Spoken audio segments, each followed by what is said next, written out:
Hola, ¿qué tal? ¿Cómo estás? Buenos días, tardes, noches, tengas dependiendo del horario en el que estés viendo este video. Mi nombre es Abraham Gómez y como siempre un gusto, un placer acompañarte en una clase más, en esta ocasión correspondiente a la asignatura de Pedagogía Comparada.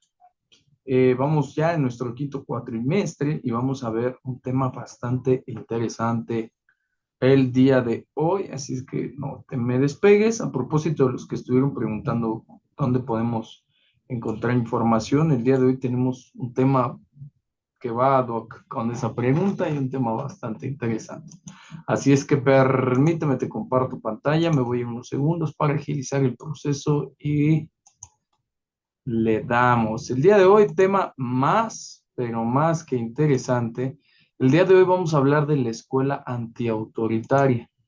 Ok, en específico vamos a hablar de las ideas de un autor que pues ustedes y yo ya conocemos, nada más y nada menos que el mismísimo Francisco Ferrer Guardia. Los temas que vamos a abordar son la libertad como principio y fin, de Francisco Ferrer Guardia, ideario pedagógico de Ferrer, objetivos de la escuela moderna, coeducación de sexos y clases.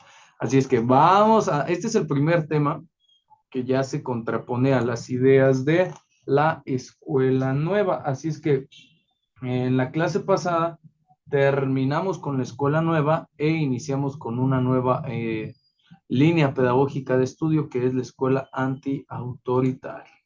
Así es que vamos a definir, ¿no? De lleno qué es lo que vamos a visualizar. Te quiero compartir un archivo, dame un segundo, me voy a ir tantito, saca el screenshot a este, presento a Francisco Ferrer Guardia y vamos a leer eh, de la autoría de Álvaro Díaz Ortiz, la escuela nueva y el anti-autoritarismo, perdón. ¿Ok? Una investigación muy, muy buena. Por una educación que nos enseña a pensar y no solo a obedecer. Vamos a tomar como lema, ¿no? De este modelo de pedagogía. Te voy a compartir un artículo, dame unos segunditos, te repito, es del autor Álvaro Díaz Ortiz, para que lo tengas aquí a la mano. El día de hoy nos vamos un poquito rápido porque el tema así nos lo exige. ¿Sale? Entonces, dame un segundo a que cargue y listo.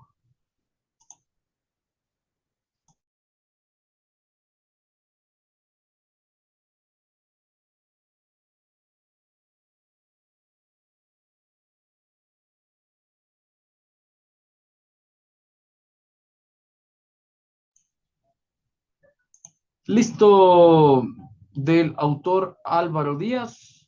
Tenemos este archivo, permíteme lo hago un poquito más grande.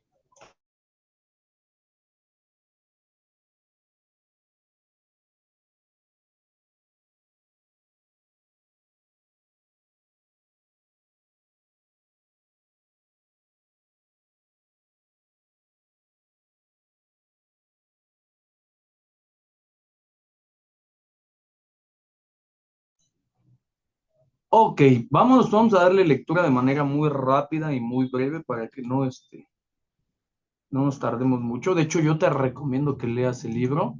Estamos hablando, bueno, el artículo, estamos hablando de 8 páginas. Le vamos a tratar de dar el énfasis correcto que merece, ¿no? Se puede afirmar que la escuela nueva, como movimiento pedagógico que ustedes y yo ya conocemos, es un conjunto de experiencias que se presentan como alternativa a la educación tradicional y que cambió profundamente las concepciones teóricas prácticas de la institución educativa, ya que sitúa al alumnado en el centro del proceso educativo. ¿Ok? El autor en este trabajo hace constar todo y lo plasma de la mejor forma posible. Nosotros lo vamos a estudiar desde la perspectiva de la pedagogía comparada. Solo como recordatorio, ¿por qué surge de verdad? ¿Por qué surge la escuela nueva? Conjunto de experiencias, ¿ok? Como ya vimos la vida de los autores, por eso era importante observar de manera profunda las características de cada uno de los autores en su historia personal. La escuela debe de estar situada en la vida, girar en torno a los intereses del educando, debe ser auténtica, comunidad es vital y revaloriza el papel del maestro. ¿Ok? Podemos reunir los principios pedagógicos de este movimiento de la siguiente forma: individualización, socialización y autodeterminación. ¿Ok? Ahora, en términos de las escuelas nuevas, pues podemos ver la parte que no a todos nos gusta, ¿no? De la que ya vimos que algunos autores criticaban. La escuela nueva fue un movimiento renovador que se caracterizó principalmente por su oposición, perdón, a la escuela tradicional. Surge con el objetivo de renovar el sistema educativo que existía en aquellos tiempos. Se adaptó a los cambios que la sociedad tenía. Ya vimos que pasamos por ahí por algunas guerras, por algunos hechos bélicos que permearon en la vida de los autores y se dieron cuenta que ya las cosas estaban cambiando. Los factores que incidieron en estos cambios: desarrollo tecnológico, expansión de principios democráticos, la formación de ciudadanos de acuerdo a cada área. También me atrevería a decir que el contexto sociodemográfico puede abarcar cualquiera de estos dos. Desarrollo científico de la educación y ciencias afines, interés de la sociedad por las cuestiones educativas como medio de progreso social, que al día de hoy pues sabemos que se ha perdido bastante. Extensión de la sociedad a todas las capas sociales, hasta convertirla en un derecho fundamental. Hablamos de los antecedentes de la escuela nueva, que los primeros surgieron en Inglaterra, con algunos de los autores que ya vimos, después en Estados Unidos, pero podemos decir que los métodos vienen de otros, o los fundamentos vienen de otros países, por ejemplo, Suiza, Italia, ¿no? Francia. Ok, ahora, en términos de la vigencia de la escuela nueva y de la crítica, podemos entender que a la par en la que ésta se iba desarrollando, también iba teniendo críticas, hasta que lo llevaron no a la desaparición, pero sí a otro tipo de práctica, ¿no? En los diferentes estilos. ¿Por qué surgen las corrientes antiautoritarias? Anótale ahí, me voy a ir tantito para hacer esto más grande y que vayas copiando. Dame un segundito.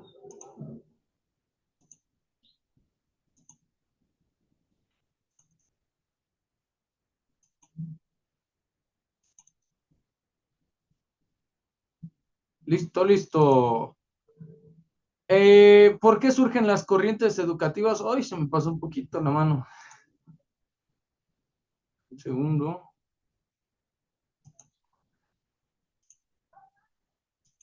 Ok, listo.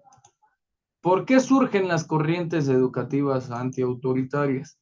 El antiautoritarismo en la educación toma sus raíces de la ideología anarquista, concretándose en una educación integral y libertaria que tiene como objetivo final la consecución de personalidades libres y autónomas que contribuyan a su vez a la formación de una sociedad de iguales características. Todo esto de acorde a George Woodcock. ¿Ok? Anota esto porque probablemente venga en tu examen.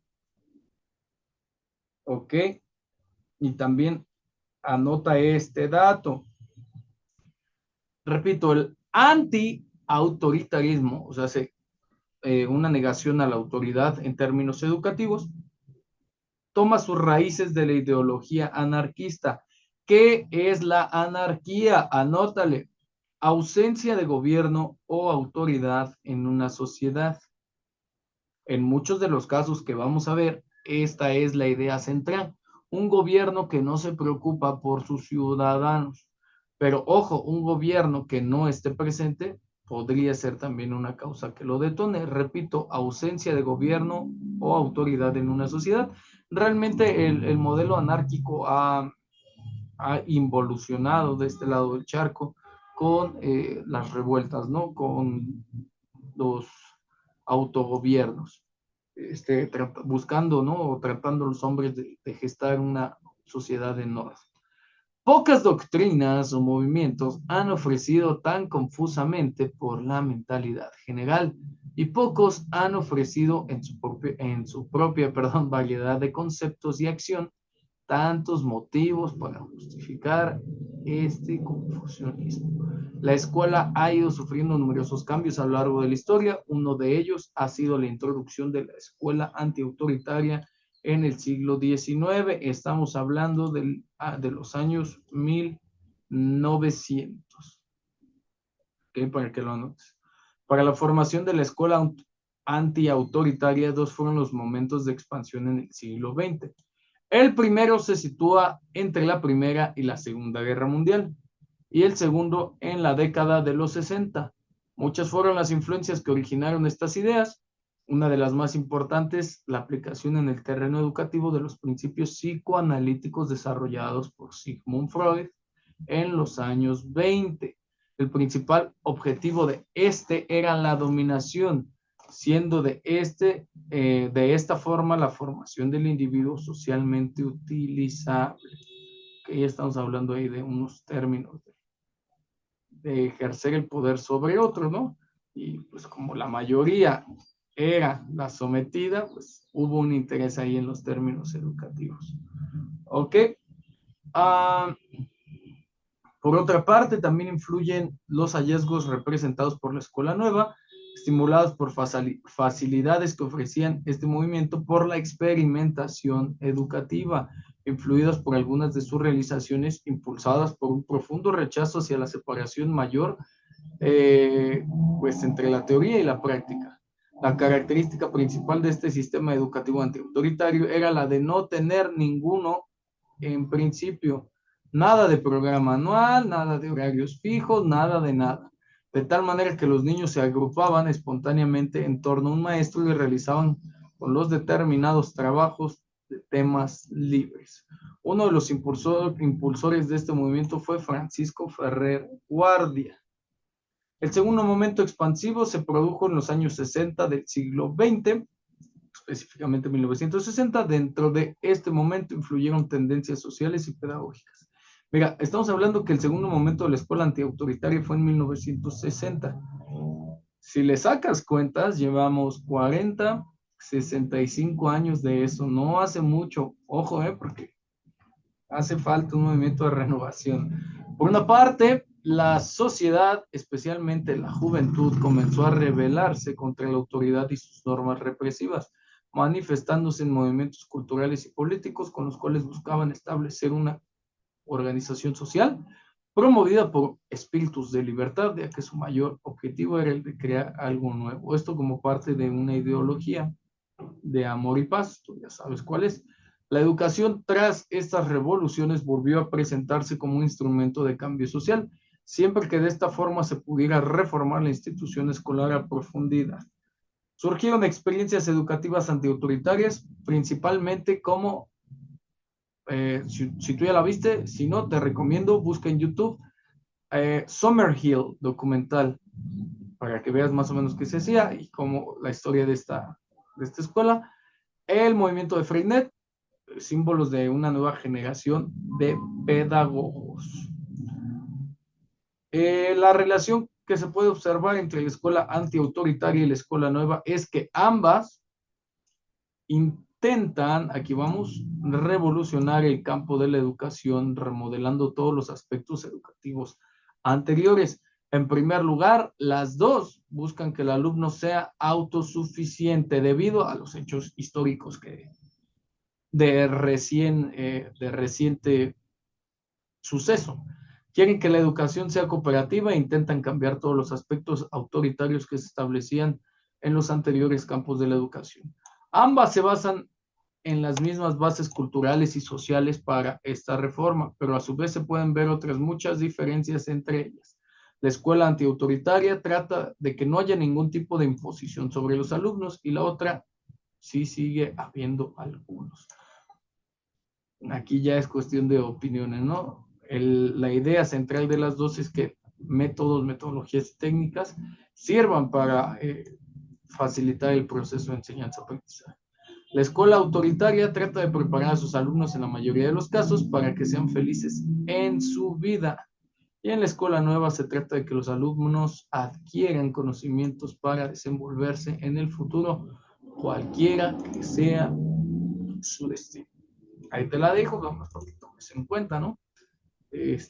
Podemos seguir leyendo el artículo, nos trata de algunas experiencias sobre la escuela nueva a nivel primaria, te lo recomiendo, te repito, la escuela nueva y antiautoritarismo de Álvaro Díaz Ortiz, lo puedes buscar así nomás en Google. Ok, vámonos nosotros a lo que sigue. Ok, ya vimos un poco del contexto histórico. Vámonos tantito a que cargue, dame un segundito nomás para que no se nos trabe. Vamos a concluir con el término general, ¿no? Miren, fíjense que normalmente batallamos para seleccionar información que te pueda aportar a tu formación. El día de hoy no tuvimos ese problema. El día de hoy todo fue más fácil porque, pues por obvias razones, ¿no? Si tú aún no te has dado cuenta, esto es recientito, no tiene mucho que ocurrió. Así es que vámonos con la siguiente diapositiva. Quédate con la imagen, seguimos bajo esta idea. Acompáñame a darle lectura a lo siguiente. Vamos a anotar como tema, dame un segundito, la escuela antiautoritaria, antecedentes y panorama general. Segundito, ay, tú disculparás la música, pero hay un poco de tráfico de este lado. Ok, dice, en consideración a investigaciones, vámonos, ahí se me fue, discúlpame, si ya lo notaste, perdóname, mira, como chizoca. En consideración a investigaciones, se establece que en el siglo XVII surgen algunas críticas a la forma de enseñanza que se practicaba en colegios o internados, a cargo de órdenes religiosas que tenían como finalidad alejar a la juventud de los problemas propios de esa época y de la edad, ofreciendo una vida metódica en su interior. Recuerda que desde el inicio de la historia de la humanidad se concibe a la educación como la panacea del desarrollo social, ¿ok? Como una cura, como un tónico, como algo especial para que las sociedades crezcan. Desafortunadamente, en algunos casos ha sido así y en otros no. En ellos se enseñaba los ideales de la antigüedad, la lengua escolar era el latín y con el dominio de la retórica culminaba esta educación. Ya está ahí. Surgió la escuela nueva, movimiento del siglo XIX. Se plantean nuevas formas de enseñar de manera diferente, aprovechar la curiosidad del niño y emplear la instrucción directa. Esto por el cambio generacional debido a lo que ya platicamos, a la Primera y la Segunda Guerra Mundial. Después surge el pensamiento pedagógico antiautoritario, derivado también pues sí, de los estragos, sobre todo de la Segunda Guerra Mundial y de los avances económicos, tecnológicos y sociales que se presentaban en el mundo. ¿En qué se basa la escuela antiautoritaria? De manera general, el niño se puede desarrollar mediante su propio ritmo de aprendizaje, sin el sistema rígido, autoritario y de poca flexibilidad, como el que presenta la escuela tradicional. Ahí la dejo nada más, porque puedes tener, aquí sí quiero que seas muy consciente y muy crítico, puedes tener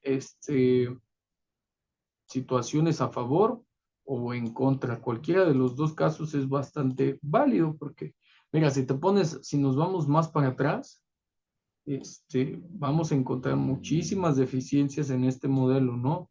El andar por la vida como ser humano sin autoridad, pues, te genera ahí ciertas situaciones. Ahora, quiero que busques este link, permíteme, me voy tantito, si quieres, toma el screenshot, que quiero que lo leas. De hecho, lo vamos a leer ahorita, pero si lo quieres tener en tu biblioteca pedagógica, adelante, para mí sería lo correcto.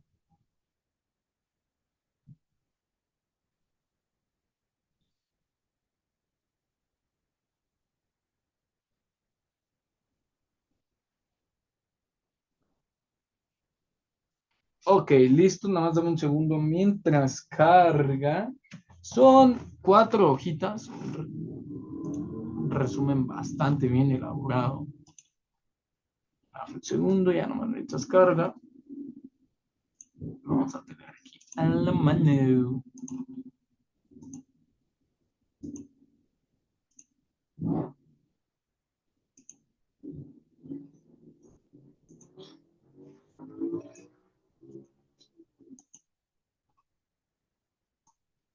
quiero que le vayas anotando, porque no, hombre, el día de hoy vamos a ver, pero sí, absolutamente de todo. Y de todo es poco, ¿ok? Quiero que nos quedemos bien, bien claros con la parte del antiautoritarismo y ya podemos ver, pues, de lleno al autor, ¿no? Para entender esta parte, porque aparte, esta parte aparte, hacemos rapero que va iniciando, una disculpita. En consideración, Francisco Ferrer Guardia para el movimiento es uno de los autores que más relevancia tiene en este movimiento. Anótale ahí, pero anótale bien. Se considera movimiento antiautoritario a cualquier, repito, a cualquier corriente que anteponga la libertad en la educación frente a las imposiciones de instituciones o personas. Ojo con este detalle y me voy a hacer grandototote.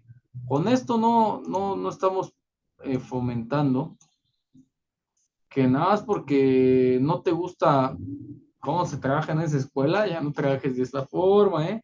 Con esto no estamos fomentando el que no le hagas caso a los supervisores o a los directores o a la SEP, porque tu metodología es antiautoritaria. No te confundas. ¿Ok? Estamos hablando en términos de la libertad en educación frente a las imposiciones de instituciones y personas. Y esto tiene que ver con absolutamente todas las formas que supriman el desarrollo integral de los alumnos. ¿Ok? Ahí se empieza a ejercer un tipo de pedagogía antiautoritaria, incluso de los maestros, ¿eh? Ah, destacan en educación autoritaria los anarquistas, los no anarquistas o libertarios. ¿Ok? Checa ese dato. El anarquismo, para ser más precisos, demanda la libertad del individuo y su naturaleza social. Rechaza la escuela tradicional y el Estado porque están al servicio de los poderosos e impiden a las masas tomar conciencia de su propia fuerza y de sus derechos.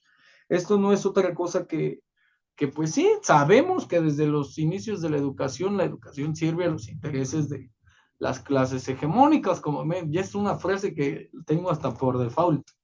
Entonces, en este sentido, imagina que te sales de la producción en serie, pero no para dejar de ser parte de la producción, sino para ser una pieza única y original, con sus propias ideas, con sus propios derechos, con su propio conocimiento, con sus propias formas, ¿no? Y es ahí en donde hasta el día de hoy hace bastante ruido social. En la práctica escolar, plantea una escuela sin clases, sin diferencias entre maestros y alumnos y que funcione de manera autogestionaria. Anarquistas, autores que podemos encontrar dentro de estas pedagogías, nada más y nada menos que León Tolstoy, Robin y en España Francisco Ferrer Guardia. No anarquistas o libertarios, Carl Rogers y Alexander Summerhill con la escuela de Summerhill. Los principios del movimiento antiautoritario. Anótale. No quiere decir que, o sea, ya me hiciste enojar. No vayan a confundir los principios del movimiento antiautoritario con los antecedentes. Los principios son aquellos preceptos por los cuales eh, tiene una funcionalidad la escuela antiautoritaria o el movimiento antiautoritario, si es que anotan. La persona anarquista bajo este principio, este precepto, bajo esta concepción de la educación es aquella que es partidaria de un sistema político sin gobierno. Repito, para que si te sonó confuso la primera, lo reflexiones en la segunda. Escucha, porque probablemente hasta estén mal utilizadas las palabras en esta definición. La persona anarquista es aquella que es partidaria, y no porque le vaya a algún partido político, sino porque es parte de, porque forma parte o porque toma parte de un sistema político que se sabe que se requiere orden, pero sin gobierno, sin obedecer a los intereses de los, eh, de los privilegiados, por decirlo de alguna forma. Mientras que el libertario, que es otra figura, anoté esto porque va a venir en el examen, es aquella persona partidaria de la libertad absoluta, plena, en el pleno ejercicio del derecho, de la abolición de toda ley y todo gobierno. En el ámbito educativo, el libertario reclama una absoluta libertad para el alumno, rechazando toda conducta anti-autoritaria. Bueno, perdón, autoritaria. El ideario pedagógico libertario exige un racionalismo libre pensador que exija la fe en la razón, es decir, personas con un criterio propio. Positivismo, la ciencia descubre las leyes. ¿Okay? A través de la propia exploración podemos generar conocimientos, entender al mundo, obviamente bajo un punto de vista positivista, en donde podamos comprobar con certeza los hechos. Carácter integral de la educación, desarrollo espiritual libre, autónomo, actividad escolar cooperativa, semejanza con la pedagogía marxista. El individuo no debe estar sometido a una institución, la libertad individual, el rechazo a los ordenamientos escolares constituidos. Esto pareciera en algunos casos que da paso al autodidactismo que tú experimentas en la etapa profesional una vez concluidos tus estudios universitarios. Lo voy a regresar para que le anotes bien. Los movimientos antiautoritarios coinciden con los del anarquismo, especialmente en el ser humano, ya que no debe estar sometido a fuerzas represivas externas. Las más clásicas y más comunes para la historia y este contexto en específico es la Iglesia y el Estado. ¿Ok? El miedo y la culpa.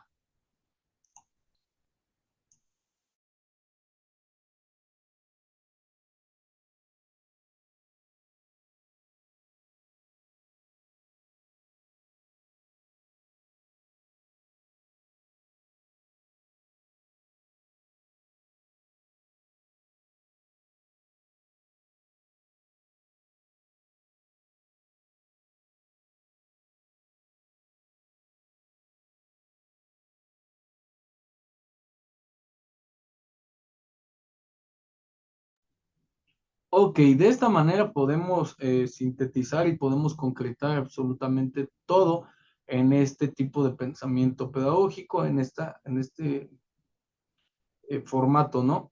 Rechazo a la religión y al Estado. El objeto pedagógico es que los educandos sean dueños de su propia vida sin ser oprimidos ni explotados. Transformación de la sociedad, rechazo a la escuela tradicional, una visión egocéntrica del niño. La educación se centra en la libertad y las necesidades del educando. Reclamo de la absoluta libertad y de rechazo de la autoridad. Ojo, porque este te lo voy a pasar yo con base en mi experiencia y al costo. Al día de hoy, donde no tenemos claro libertad y libertinaje, yo no te recomiendo que apliques un modelo de estos dentro del salón de clases con niños. Te puedo guiar a los centros de interés, al método Montessori, pero esto déjalo para el desarrollo personal, para la orientación vocacional, para el desarrollo profesional, en donde tú le das las herramientas a un ser humano más consciente de poderse desarrollar con pleno conocimiento de absolutamente todo. Y por el todo me refiero a la sociedad, alguien que pueda transformar la educación. Ojo, sáquenle screenshot a esto, modelo pedagógico anti-autoritario. ¿Cómo es la enseñanza? El objetivo es formar hombres libres que sepan enfrentar la realidad frente a la sociedad. Es una educación sin violencia. ¿Cómo es el aprendizaje? Se desarrolla a través de los valores de cooperación y solidaridad. Debe ser participativo, debe de haber una autoevaluación, autocrítica, aprendizaje del propio aprendizaje. Los aprendizajes se efectúan a partir de las propias experiencias, de la manipulación de la realidad que cada niño tenga y de la expresión de sus vivencias. Ojo, porque no te estoy diciendo que es malo que lo apliques, pero se deben de reunir estas características. Recuerda que las características de los niños de 1900, vamos a ponerle de 1930 a 1960 son totalmente diferentes a las de hoy. Día de hoy existe tecnología, conocimiento. El trabajo es manual, es un principio fundamental en la pedagogía y atribuye al trabajo una capacidad social. La metodología es experimental y el programa lo iban desarrollando los niños según sus inquietudes y curiosidad. ¿Cómo era el estudiante? Existían dos clases o niveles, preparatoria y superior, en las que se mezclaban alumnos de distintas edades y clases sociales de ambos sexos, perdón. La mayor parte del alumnado es de clase media, no hay alumnos de clase social muy baja. Lo fundamental es el equilibrio emocional de los alumnos por encima de sus resultados académicos.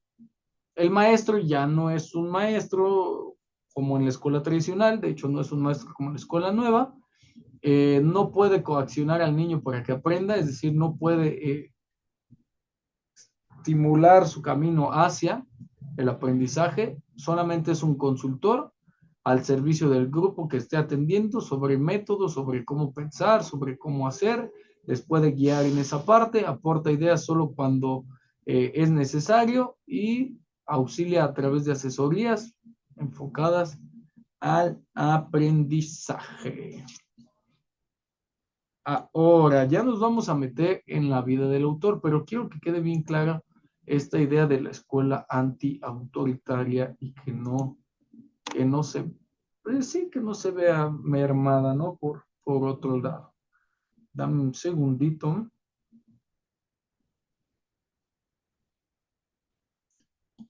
Vámonos a esta parte. Solamente nos vamos a ver a un solo dato del autor, que es su vida, para que podamos entender un poco más de él. Ay, no.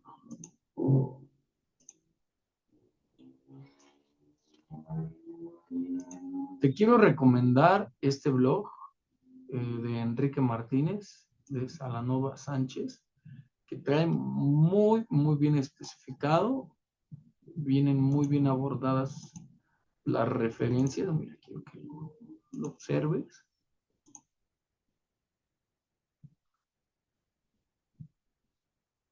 Que a veces es bien difícil de conseguir esto. Ojo, y si vas a entregar, fíjate, aquí está la bibliografía. Si vas a entregar, no copies y pegues. Léelo directamente de aquí. Proceso de Francisco Ferrer Guardia, repercusiones nacionales e internacionales. Esto lo puedes encontrar a la mano, ¿eh?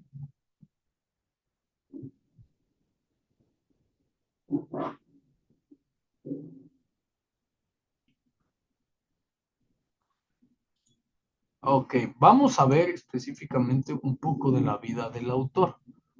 Ok, dame un segundo. Vamos a observar todo, pero quiero que veas un poco de la vida del autor aquí en su biografía. Ok, voy a tratar de dejarlo así.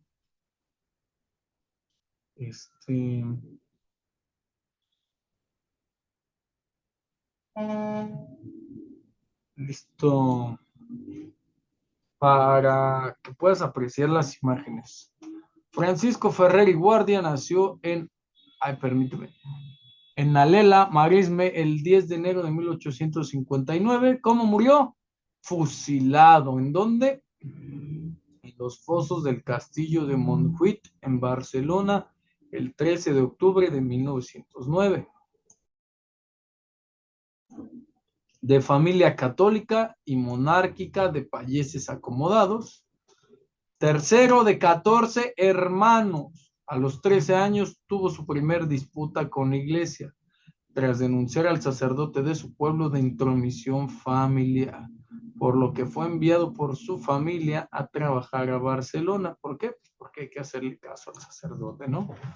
Entró como aprendiz en un comercio de harinas en el distrito de Saint-Martí de Provençals, cuyo dueño le inscribió en clases nocturnas y le inició en los ideales republicanos.